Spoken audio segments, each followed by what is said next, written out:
Hello students, welcome to Magnet Brains. मैं Rupali Verma. Magnet brains आपके लिए 100% फ्री एजुकेशन लेकर आता है। तो आज का हमारा वीडियो भी इसी फ्री एजुकेशन की श्रृंखला में ही है। आज का वीडियो है हमारा क्लास 12th हिंदी कोर के स्टूडेंट्स के लिए। हमारी बुक है अभिव्यक्ति और माध्यम। उसका कोई अध्याय तो नहीं है, लेकिन उसमें इंटरनल एक टॉपिक है आपका फीचर लेखन का। आपको फीचर लेखन के तरीके समझाए गए हैं कि क्या क्या होता है, कैसे लिखा जाता है, कहाँ पर छपता है, सभी कुछ हमने पढ़ा है। लेकिन इस पर आधारित आपके पास प्रश्न भी आते हैं, यानी कि टॉपिक दे दिया गया, आपको एक फीचर लेखन तैयार करना है। तो पिछले 10 सालों में ये फीचर लेखन के कौन कौन से टॉपिक आपके सामने आए हैं, आज हम उनको ये करेंगे। तो ये 2022 से लेकर 13 तक जो भी प्रश्न पूछे गए हैं उनको हम देखेंगे। तो आज बेसिकली हम करने जा रहे हैं PYQs यानी कि प्रीवियस ईयर क्वेश्चन सॉल्यूशन, यानी कि CBSE के बोर्ड एग्जाम्स में पूछे गए पिछले 10 सालों के फीचर लेखन पर आधारित प्रश्न। तो सबसे पहला हमारे पास में जो टॉपिक है, यानी कि प्रश्न संख्या 1, खेल के क्षेत्र में उभरता भारत विषय पर एक फीचर तैयार करिए। तो फीचर के शब्द लिमिट को मैं आप बता दूं, 100 से 150 वर्ड्स तक के बीच में ये आता है, पूछा जाता है। बहुत लंबा आपको नहीं लिखना है, 100 to 150 वर्ड्स के बीच में। तो यहाँ पर दिया है खेल के क्षेत्र में उभरता भारत। ये फीचर पूछा गया है हमसे सन 2019 में। तो देखिए क्या है, जो खेल है वो पहले ज़्यादा मायने नहीं रखते थे, अब धीरे धीरे ये बढ़ते जा रहे हैं। तो उनको हमें देखना है, लिखना है उनके बारे में। वर्तमान समय में खेलों को किसी व्यक्ति के संपूर्ण व्यक्तित्व विकास के लिए आवश्यक माना जाता है। अंतर्राष्ट्रीय स्तर पर खेल में छाप छोड़ना देश की प्रतिष्ठा तो बनाता ही है, साथ ही खेल को भी गौरवान्वित करता है। वर्तमान में खेलों में कई बदलाव आ रहे हैं जो समय की मांग के अनुरूप हैं। ये बदलाव राष्ट्रीय एवं अंतर्राष्ट्रीय दोनों ही स्तर पर हो रहे हैं। इसीलिए सरकार ने खेलों के विकास के लिए कई कल्याणकारी तथा उत्कृष्ट योजनाओं एवं कार्यक्रमों की शुरुआत की है। क्योंकि खेल क्या है, हमारा देश में सम्मान भी बढ़ाते हैं, बाकी देशों के सामने देश में अंतर्राष्ट्रीय स्तर पर बढ़ाते हैं। तो इसके लिए सरकार ने बहुत सारी योजनाओं को शुरू किया है। इन योजनाओं का उद्देश्य भारत के युवाओं को खेल के लिए प्रोत्साहित एवं आकर्षित करना है। आज हमारे देश में खेल के क्षेत्र में अपनी महत्वपूर्ण भूमिका बना ली है। आज हमें अपनी विजय पर भरोसा ही नहीं होता है। बहुत से क्षेत्र में हम बढ़े, देखिए खेल में कितने सारे पदक आते हैं। कभी कभी हम स्वयं अपने प्रदर्शन पर चकित रह जाते हैं। ये सच है कि पिछले कुछ वर्षों में हमारे देश में अंतर्राष्ट्रीय स्तर की योग्यता रखने वाले खिलाड़ियों ने सफलता हासिल की है। उन्हीं के कारण हमारा देश खेल के क्षेत्र में उभरता हुआ दिखाई देता है। हमारे देश में खेल के क्षेत्र की उपलब्धियां अत्यंत क्षीण हैं। अगर बाकी देशों के मुकाबले देखी जाए तो बहुत कम है, लेकिन पहले से हमने बहुत ज्यादा डेवलपमेंट किया है खेल के क्षेत्र में। लेकिन यह भी सत्य है कि हमारे देश में प्रतिभा की कमी नहीं है। यदि स्वस्थ वातावरण तैयार किया जाए तो चयन उचित प्रक्रिया द्वारा किया जाएगा, जो इस क्षेत्र को बहुत ही प्रगति ही कर सकते हैं। तो मतलब जो आपकी जो चयन प्रक्रिया होती है, क्योंकि भाई बहुत सारे लोग अलग अलग क्षेत्रों में आप देखेंगे काम करते हैं, खेल की बहुत अलग विभिन्न खेलों में। तो आपको चयन प्रक्रिया में बहुत सावधानी बरतनी होगी ताकि सही कैंडिडेट आ सके चुनकर और हम इसमें आगे बढ़ सकें। नेक्स्ट हमारे पास में टॉपिक है सेना में महिलाओं की बढ़ती रुचि। ये हमसे जो टॉपिक पूछा गया है सन 2019 में पूछा गया है। सेना में पहले जो है ना, महिलाएं इतनी नहीं जाती थी, लेकिन अब आप देखेंगे फाइटर जेट तक जो है वो महिलाएं उड़ा रही हैं। तो अब ये धीरे धीरे कैसे प्रोग्रेस हुई, ये सारी चीजें आपको लिखनी है। भारतीय सेना में महिलाओं की भागीदारी को लेकर लंबे समय से चर्चा चल रही है। महिलाओं की कम संख्या और महत्वपूर्ण ऑपरेशन में उनकी नगण्य भूमिका को लेकर चर्चा होती रही है। भारत में महिलाओं ने 1990 के दशक में आर्मी में जाना शुरू किया। अब अन्य देशों की भांति ही भारत में भी महिलाओं की सेना में रुचि बढ़ रही है।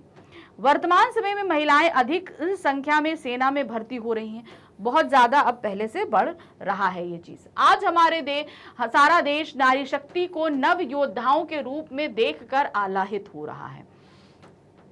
आज महिलाएं शिक्षा, इंजीनियरिंग, ऑर्डिनेंस, इंटेलिजेंस एवं एयर ट्रैफिक सिग्नल जैसी स्ट्रीम में भी सेवाएं दे रही हैं। आज अपने साहसिक और रोमांचक कारनामों के लिए भी कई महिला अफसर प्रसिद्ध हैं। आप देखिए IAS हैं, IPS ऑफिसर्स भी हैं। इवन सेना में भी आप देखोगे फाइटर जेट्स हैं, आपके आर्मी फ्रंट लाइन में भी अब महिलाएं आने लगी हैं। पहले सेना के कुछ नियमों के कारण महिलाओं को फ्रंट लाइन में नियुक्त नहीं किया जाता था, मतलब युद्ध के क्षेत्र में सबसे आगे, किंतु आज महिलाएं सभी क्षेत्रों में अपनी भागीदारी निभा रही हैं। आज महिलाएं बीएसएफ, नेवी एवं एनएसजी के कमांडो के पद पे चुनी जा रही है। एनएसजी देखिए कितनी जो है ऐसी कंपनी है जो बहुत ही ज्यादा सक्षम होती है, उसमें भी महिलाएं आ रही हैं। आज वो फाइटर प्लेन से दुश्मनों के बंकरों को नष्ट करने की योग्यता रखती हैं। वो दिन दूर नहीं जब स्नाइपर सेल में भी महिलाएं तैनात होंगी। स्नाइपर सेल्स आपको पता है कि जो निशाना लगा के करते हैं, उन सेल्स में भी अब धीरे धीरे महिलाएं आगे आएंगी, ऐसी हम उम्मीद कर रहे हैं। तीसरा हमारे पास टॉपिक है महानगरों में आवास की समस्या। भाई देखिए, जब श्रमिकों का पलायन होगा तो क्या होगा कि जो है लोग महानगरों की तरफ आते हैं। महानगरों में भी तो हर चीज हमने बताया ना, संसाधन सीमित है, तो अब यहाँ पर क्या होगा, रहने की समस्या पैदा होगी। लोगों को अच्छी बस्तियों पे अच्छी साफ सुथरी जगह ही नहीं मिलेगी रहने के लिए, तो वो गंदी जगहों में छोटी छोटी झोपड़ियों में रहने के लिए जो है वो मजबूर हो जाते हैं। इस पर आपको ये फीचर पूछा गया है सन 2018 में। महानगरों में आवास की समस्या एक गंभीर मुद्दा है। महानगरों में भूमि सीमित है और मांग अत्यधिक है। सामान्य व्यक्ति भूमि क्रय करके घर नगर में मकान नहीं बना सकता, मतलब इतना ज्यादा कॉस्ट है। तो जब चीज कम होती है ना तो उसकी कॉस्ट अपने आप बढ़ जाती है। तो आप ये देख रहे हैं कि जो है जमीन हो या फ्लैट्स हो बहुत महंगे हो रहे हैं। लाखों यहाँ तक कि नगर में किराए के मकान भी नहीं ले सकते हैं, मतलब आप रेंट भी बहुत महंगा है। लाखों श्रमिक जिनके साधन और आय सीमित हैं, उन्हें विवश होकर गंदी बस्तियों में रहना पड़ता है। मकान कम है और रहने वाले व्यक्ति कहीं अधिक। इसके परिणाम स्वरूप गंदी बस्तियों में निरंतर वृद्धि होती जा रही है। छोटे छोटे बच्चे अपने परिवार के साथ तंग जगह में रहने को विवश हैं। स्थानाभाव के चलते संक्रमण एवं रोग व्याधियां उत्पन्न होती हैं। गांव में मेहनत का युवा जिंदगी से भागकर शहर पहुंचते हैं। यहाँ उन्हें आवास की समस्या से अवगत होना पड़ता है। मतलब वो सोचते हैं कि भाई हम इतनी ज़्यादा मेहनत कर सकते हैं, अगर ये मेहनत हम शहर में करेंगे तो हमें ज़्यादा पैसे मिलेंगे, इसलिए वो शहरों में आते हैं और यहाँ पर उनको रहने की जगह नहीं मिलती है। शहरों में वे आवास के लिए महंगा किराया नहीं दे पाते, अतः वे महानगरों के स्लम बस्तियों के ठेकेदारों के कुचक्र में फंस जाते हैं। यही कारण है कि महानगरों में झुग्गियां बढ़ती जाती हैं।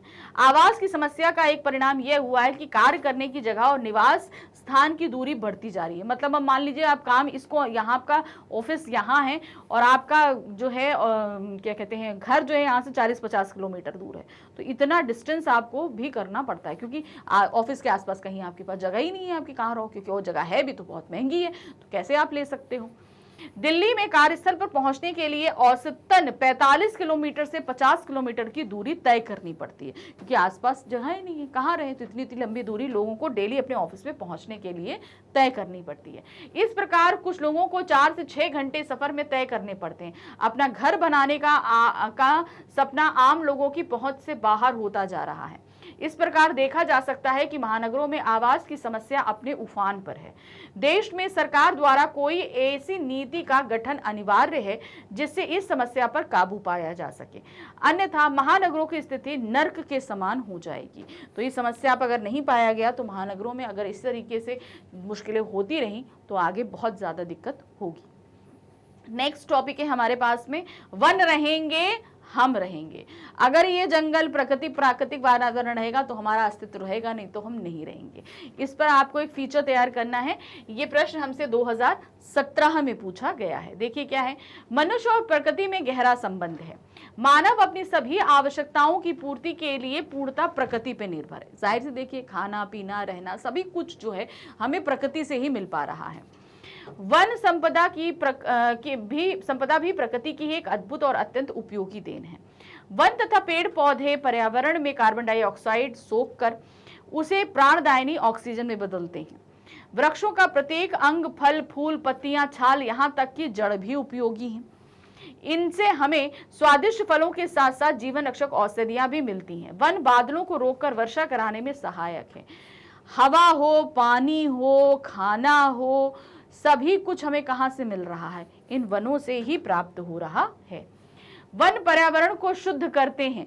वनों से प्राप्त लकड़ियां भवन निर्माण व फर्नीचर बनवाने के काम में आती हैं। वन बाढ़ जैसी प्राकृतिक आपदाओं का कुप्रभाव कम करते हैं, मृदा अपरदन को रोकती हैं। मृदा अपरदन क्या होती है, मतलब जो मिट्टी का कटाव होता है, क्या होता है नदियों के किनारे और कहीं पर आप देखोगे तो मिट्टी बहुत तेजी से जो है वो कटती है। अगर वो पेड़ वहां पर लगे होंगे तो उनकी जड़ें उन मिट्टियों को रोक लेती हैं। तो इसलिए मिट्टी अगर कम होगी तो आप कहाँ पर खेती करोगे, कहाँ पे रहोगे, तो उस अपरदन को भी जो है पेड़ रोकते हैं। इस प्रकार हम कह सकते हैं कि वन पर्यावरण को संतुलित कर सभी जीवों के अस्तित्व की रक्षा करते हैं। वनों के होने वाले लाभों के कारण मनुष्य ने अंधाधुंध कटाई कर दी। अब इतने ज्यादा लाभ है तो हमने उनसे लाभ और ज्यादा लेना शुरू कर दिया, जिसके कारण अनेक गंभीर समस्याएं उत्पन्न हो गई हैं। इसमें मौसम में अचानक परिवर्तन होने लगा है, कृषि का प्रभावित होना है, अनेक वनस्पतियों तथा जीव जंतुओं की प्रजातियों का लुप्त होना है। अब पेड़ कट रहे हैं तो जीव जंतु पक्षी भी ऐसे हैं जो लुप्त हो रहे हैं धीरे धीरे। प्रकृति में तापमान में वृद्धि हो रहा है, हिमनदों का पिघलना है, समुद्री स्तर का बढ़ना है। तो अब क्या है, पृथ्वी का तापमान, अब इस पृथ्वी को ठंडा करने का काम कौन कर रहे हैं, ये पेड़ पौधे कर रहे हैं। पेड़ पौधे कटेंगे तो क्या होगा, तापमान बढ़ रहा है, तापमान बढ़ रहा है तो ग्लेशियर्स पिघल रहे हैं, ग्लेशियर पिघल रहे हैं तो समुद्र का जल स्तर बढ़ रहा है, और समुद्र का जब जल स्तर बढ़ रहा है तो क्या हो रहा है, हमारे रहने की जगह कम हो रही है, क्योंकि तटों पर अब धीरे धीरे पानी आ रहा है। मनुष्य अपनी आवश्यकताओं की पूर्ति के लिए तथा विकास के लिए वन संपदा का प्रयोग करता है। इसलिए हमें यह बात समझनी होगी कि विकास और पर्यावरण एक दूसरे के विरोधी नहीं, एक दूसरे के पूरक होना चाहिए। हम ये नहीं कह रहे कि आप विकास नहीं करिए, लेकिन विकास करिए तो ये भी ध्यान रखिए कि पर्यावरण को नुकसान नहीं हो, क्योंकि अगर पर्यावरण नहीं रहेगा तो हमारा अस्तित्व जो है वो जल्दी ही खत्म हो जाएगा। यदि वृक्ष ना रहे तो संपूर्ण मानव जगत का अस्तित्व ही मिट जाएगा। यह भी सही है कि विकास के लिए वृक्ष काटना आवश्यक है, लेकिन इसके लिए हमें वृक्षारोपण को अपना कर्तव्य समझना है। अगर आप 100 पेड़ काट रहे हो तो 200 पेड़ लगाओ, ये कर्तव्य निभाना है, इसका पालन करना चाहिए। इसके साथ ही हमें सतत पोषणीय विकास की विचारधारा को अपनाना है। ऐसा विकास करिए जो पोषण करे, विनाश ना करे। नेक्स्ट है हमारे पास में फीचर का टॉपिक स्वच्छ भारत स्वस्थ भारत। तो नरेंद्र मोदी जी ने 2 अक्टूबर 2014 को जो है वो गांधी जयंती पर आपका स्वच्छ भारत अभियान चलाया था। इसी पर आपको यहाँ पर लिखना है आलेख। तो ये आलेख जो हम फीचर जो है ये हमसे सन 2017 में पूछा गया है। स्वच्छता एक की पहली और प्राथमिक जिम्मेदारी होनी चाहिए। स्वच्छता हर एक की, मतलब हम क्या करते हैं, अपना घर साफ कर लेते हैं, बाहर गंदी चौराहों में लगा देते हैं। भाई अपना घर साफ करिए, ये घर जो पृथ्वी भी है ये भी हमारा घर ही है, इसको भी साफ करना है। सभी को समझना चाहिए कि भोजन और पानी की तरह ही स्वच्छता भी अति आवश्यक है, बल्कि हमें स्वच्छता को भोजन और पानी से ज्यादा प्राथमिकता देनी चाहिए। हम केवल तभी स्वस्थ रह सकते हैं जब तक सब कुछ सफाई और स्वास्थ्यकर तरीके से लें। अगर पानी गंदा होगा हम पी लेंगे तो क्या हम स्वस्थ रहेंगे? ठीक है, तो नहीं हो सकता ना। तो सबसे पहले हमें स्वच्छता पर ध्यान देना चाहिए, हर चीज साफ सुथरी होनी चाहिए। बचपन सभी के जीवन का सबसे अच्छा समय होता है, जिसके दौरान स्वच्छता की आदत में कुशल हो सकते हैं। मतलब अब बच्चों में छोटेपन से ही स्वच्छता की आदत को पढ़ना चाहिए। जैसे जैसे चलना, बोलना, दौड़ना, पढ़ना, खाना आदि अभिभावक के नियमित निगरानी और सतर्कता में होते हैं, वैसे ही बच्चों में स्वच्छता की आदत का विकास होना चाहिए। यानी कि जैसे आप हर एक चीज बच्चे को बचपन से सिखाते हैं, तो ये स्वच्छता की भी आदत बच्चे को बचपन से सिखानी चाहिए। स्वच्छ भारत अभियान एक राष्ट्र स्तरीय अभियान है। गांधी जी की 145वीं जयंती के अवसर पर माननीय प्रधानमंत्री श्री नरेंद्र मोदी जी ने इस अभियान के आरंभ की घोषणा की। यह अभियान प्रधानमंत्री जी की महत्वाकांक्षी परियोजनाओं में से एक है। 2 अक्टूबर 2014 को उन्होंने राजपथ पर जनसमूह को संबोधित करते हुए सभी राष्ट्रवासियों से स्वच्छ भारत अभियान में भाग लेने और इसे सफल बनाने की अपील की। साफ सफाई के संदर्भ में देखा जाए तो यह अभियान अब तक का सबसे बड़ा स्वच्छता अभियान है।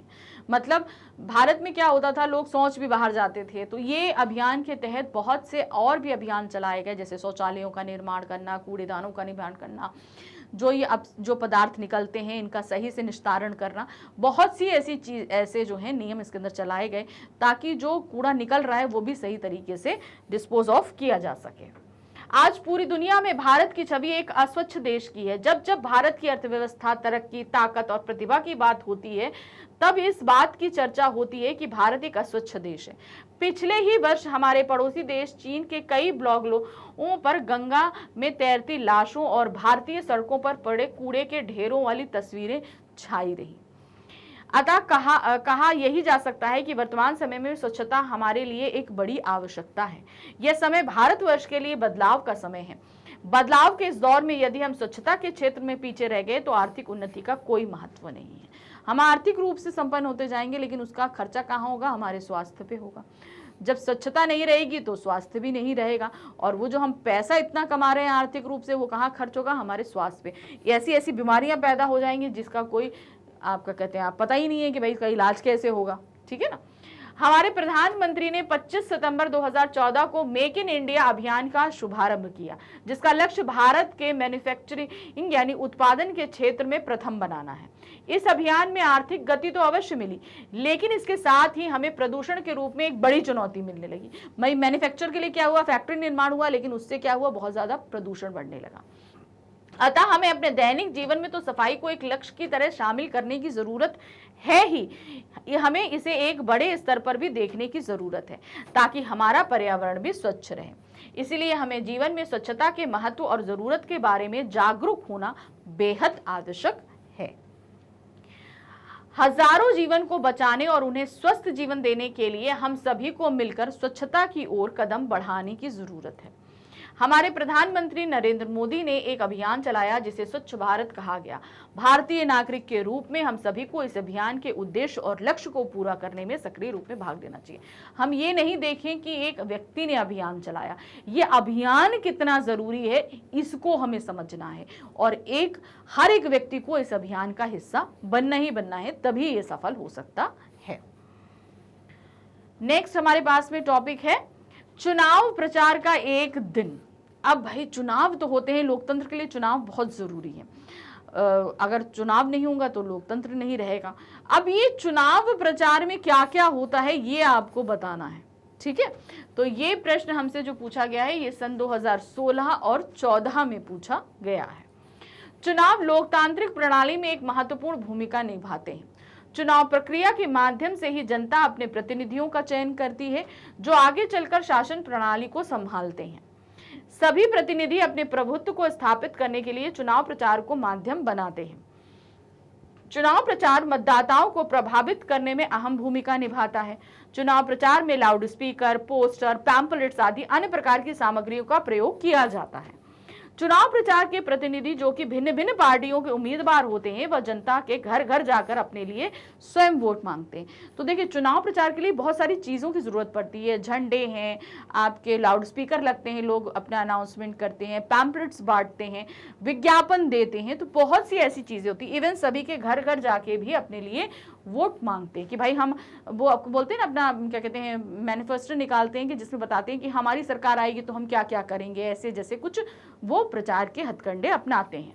चुनाव प्रचार की प्रक्रिया चुनाव होने के 2 दिन पहले ही बंद हो जाती है। आचार संहिता के लागू हो जाती है 2 दिन पहले, तो जितने भी चुनाव प्रक्रियाएं होती हैं उन सभी को बंद कर दिया जाता है। सभी उम्मीदवार अपने अपने क्षेत्र में नए नए तौर तरीकों से जनता को लुभाने का कार्य करते हैं। चुनाव प्रचार के दौरान बहुत से प्रत्याशी गलत व अनैतिकता का प्रयोग भी करते हैं, मतलब गलत तरीके से भी करते हैं। चुनाव प्रचार के समय प्रत्याशी अपना वोट पाने के लिए खरीद फरोख्त की राजनीति को जन्म देते हैं। चुनाव प्रचार के 2 पक्ष हैं, जिसमें पहला यह है कि इसके माध्यम से उम्मीदवार स्वयं को मतदाताओं से परिचित कराता है और अपने एजेंडा को उन मतदाताओं के सम्मुख रखता है। तो पहला पक्ष क्या है, वो जाता है और बताता है कि भाई मैं आपके एरिया से खड़ा हूं और मेरा एजेंडा ये है कि मैं आपके लिए ये कार्य करूंगा। कहा जाए तो इस सकारात्मक तरीके से वह मतदाताओं पर प्रभाव स्थापित कर अपना वोट पक्का करना चाहता है। तो ये एक पॉजिटिव वे है, परंतु इसका दूसरा तरीका अत्यंत बुरा है। वो समाज को कुप्रवृत्तियों को जन्म देता है तथा राजनीति को एक गंदा खेल बनाकर जनता के समक्ष प्रस्तुत करता है।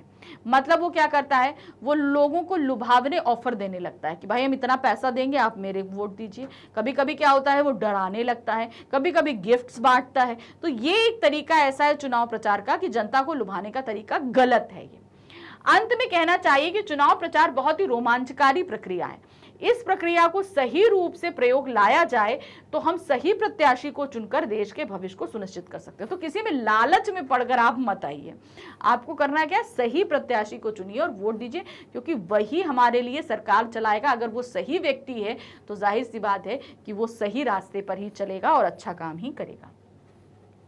प्रश्न संख्या 7 है, भीड़ भरी बस में के अनुभव। अब यहाँ पर किसी दिन आप ऐसी बस में चढ़ गए हो जिसमें बहुत ज्यादा भीड़ हो, तो वो अनुभव को आपको लिखना है यहाँ पर।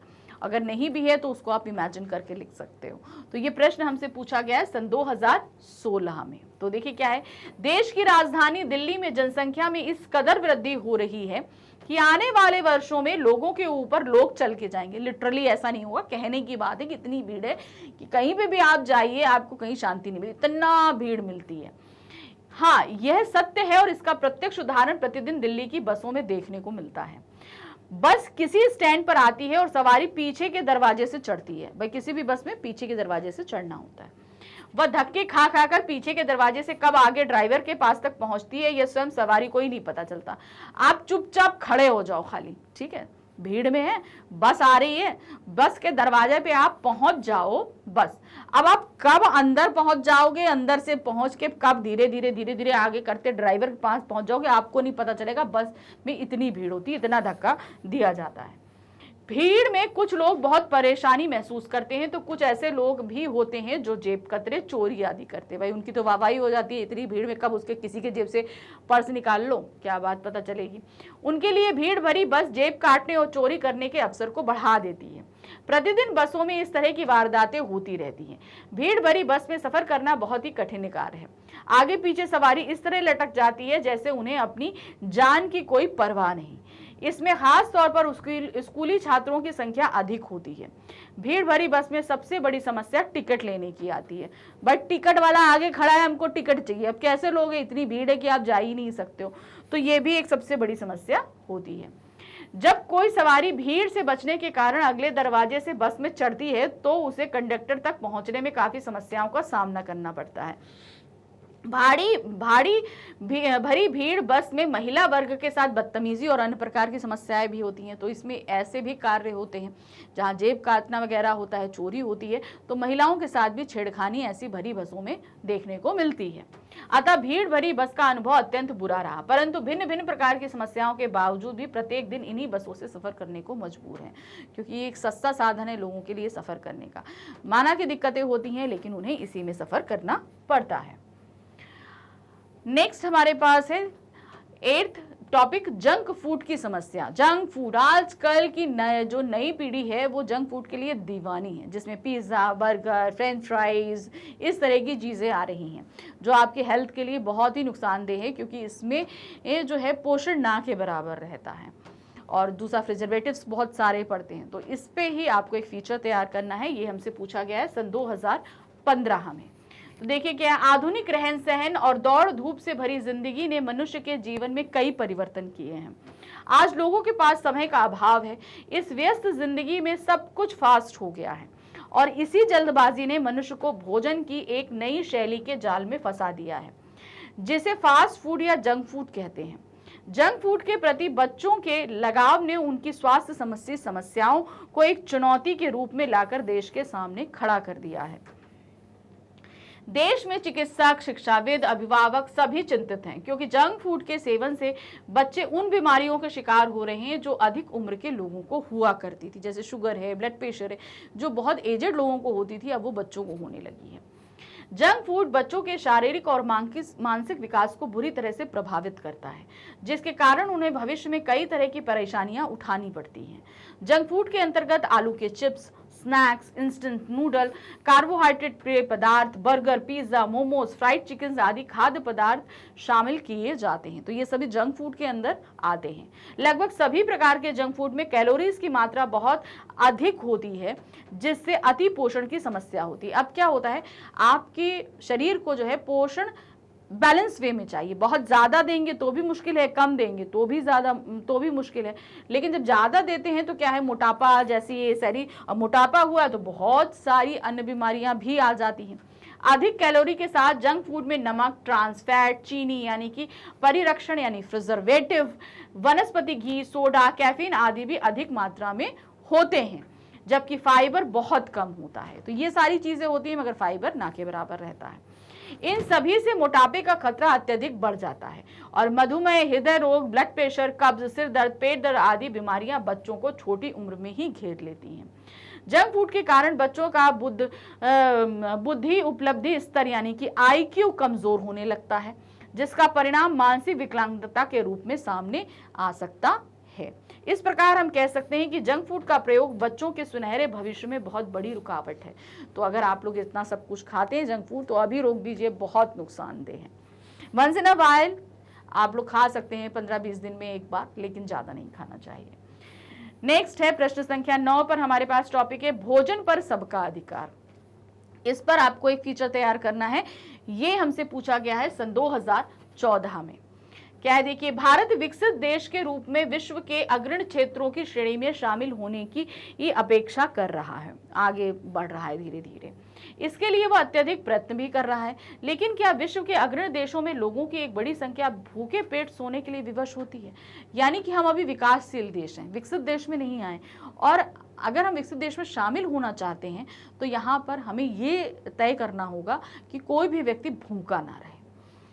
आज भी देश के बड़े हिस्से में भरपेट खाना नसीब नहीं हो पाता। इसीलिए इस समस्या का हल निकालने हेतु राष्ट्रीय खाद्य सुरक्षा अभियान की शुरुआत की गई और अंततः खाद्य सुरक्षा अधिनियम पारित किया गया ताकि भारत का कोई भी व्यक्ति भूखा ना रहे।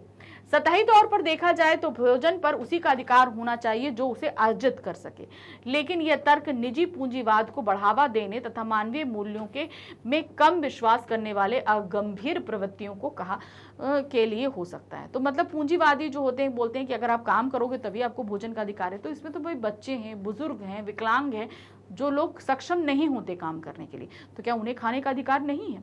तो ये जो मानसिकता है ना, ये गलत मानसिकता है। खाने पर सभी का समान रूप से अधिकार होता है।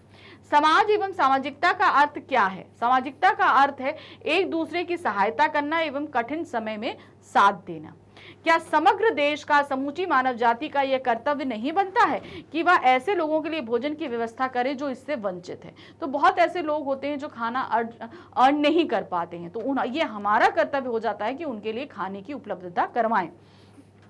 मनुष्य को जिंदा रहने का अधिकार तो मिलना ही चाहिए और जिंदा रहने के लिए भोजन अति आवश्यक है। हमारी सभ्य लोकतांत्रिक शासन प्रणाली में सरकार को एक जन कल्याणकारी संस्था माना जाता है। अतः सरकार की जिम्मेदारी बनती है कि वह समाज के सभी लोगों को भोजन संबंधी आवश्यकताओं का पूरा करे। तो इसीलिए सरकार ने बहुत सारी ऐसी योजनाओं का निर्माण किया है जो उनकी जो है खाने की जो उपलब्धता है उसको पूरा कराने का प्रयास कर रही है।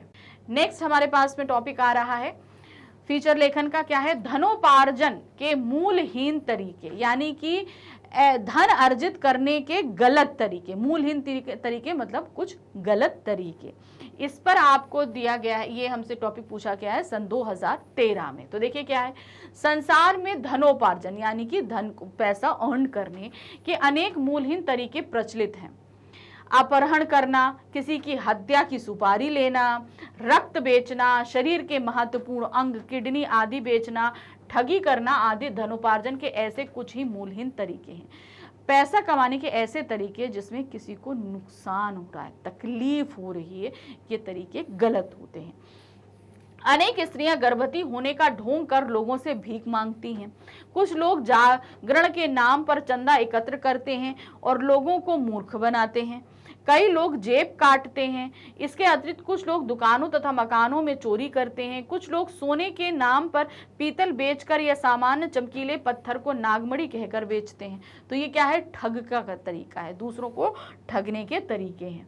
ऐसे लोग अन्य लोगों को धोखा देकर लाखों रुपए अर्जित करते हैं। तथा कथित निर्मल बाबा, संत रामपाल, आशाराम आदि की तरह कुछ लोग धार्मिकता का ढोंग कर करोड़ों रुपए कमाते हैं। धर्म के नाम पर भी ठगी करते हैं। कुछ लोग धार्मिक प्रवचन देकर लोगों से लाखों रुपए ऐंठते हैं। कुछ निर्धन लोग अपना रक्त बेचकर धन प्राप्त करते हैं। तो कुछ लोग अंधे होने का ढोंग कर कर भीख मांगकर प्रति मास हजारों रुपए अर्जित करते हैं। बोलते भाई अंधा हूं, नहीं कुछ कर सकता, पैसे दे तो भीख मांगने वाले भी ऐसे बहुत से रहते हैं। इस प्रकार हमारे समाज में अनेक लोग मूल्यहीन तरीके से धन अर्जित करते हैं। समाज को सबसे अधिक खतरा उन सफेदपोश लोगों से है जो अपने ईमान को गिरवी रखकर देश व समाज की लूट करते हैं। मतलब जो सही तरीके से काम नहीं करते, जो सफेदपोश, वहां भैया हम बड़े, बहुत बड़े हैं, अच्छे हैं, सब कुछ है, मगर उसके पीछे उनका काला धंधा चलता रहता है। ऐसे लोग कई बार सीबीआई अधिकारी या पुलिस के उच्च अधिकारी होने का ढोंग करते हैं। क्या करते हैं कि भाई हम बहुत बुरे हैं, रेड डाली और वहां से सारा पैसा लूट के ले जाते हैं। कई बार ये नकली आयकर विभाग के अधिकारी बनकर भी लोगों की ठगी करते हैं तथा पर्याप्त धन अर्जित करते हैं। समाज में अनेक लोग साधु, तांत्रिक आदि बनकर पर्याप्त धन अर्जित करते हैं। जनता यदि सजग रहे तो धनोपार्जन के मूल्यहीन तरीकों से निजात पाना संभव है। तो मतलब हमें क्या है, समाज में सतर्क रहने की जरूरत है। हमें ऐसे पग पग पे लोग मिलेंगे जो हमें बेवकूफ बनाकर हमसे पैसा ऐंठ सकते हैं, इवन हमारी जान लेकर भी पैसा ऐंठ लेंगे। तो इन ऐसे लोगों से हमें बहुत ज्यादा सतर्क रहने की जरूरत है, नहीं तो क्या होगा, हमारे साथ बहुत कुछ बुरा हो सकता है। तो ये रहे फीचर लेखन के लास्ट 10 ईयर्स के हमारे टॉपिक जो हमारे सीबीएसई के बोर्ड एग्जामिनेशन में पूछे गए थे। तो इस तरीके से हमने आपको बता दिए सारे। तो अपनी बोर्ड एग्जाम की प्रिपरेशन करते रहिए अच्छे से। फिर से मिलूंगी एक नए टॉपिक के साथ। Thank you for watching, bye bye.